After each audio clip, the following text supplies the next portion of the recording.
What they can take away from this is that even when you play the game as Mr. Nice Guy all the way through, that you've still got to grow your footprint. If you don't grow your footprint, you'll lose elections.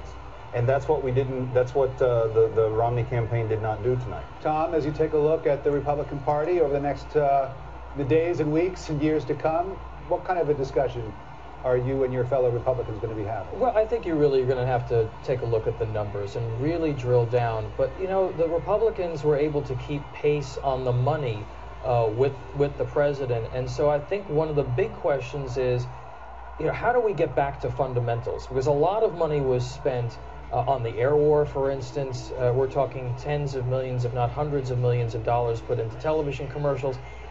And while the party did make strides in building a political infrastructure on the ground, I think that the party needs to get back to fundamentals and doing much more direct voter contact, much better targeting of voters on a person-to-person level, and much better direct messaging to voters.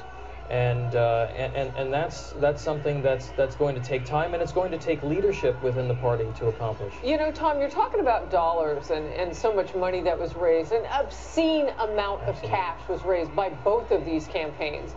You talk about the super PACs that came into play here. And critics out there would say, well, you spent all this money, but you couldn't get this far. What would you say answer back? Well, listen, if I'm a donor to the Republican Party or to a super PAC right now, I'm asking, where did my money go? Where did the money go? And most of it, I think, went into television.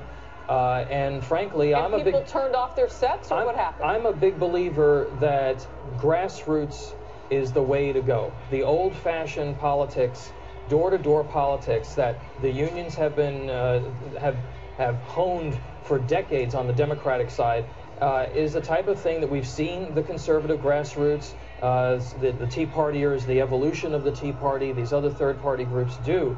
But so much of the money went into television, and I think that at the end of the day, television commercials don't win elections. Jammu, let me bring Jammu in here for a moment. Jammu, let's focus on the bigger picture rather than the victory for President Obama, re-elected to a second term in what most people would accept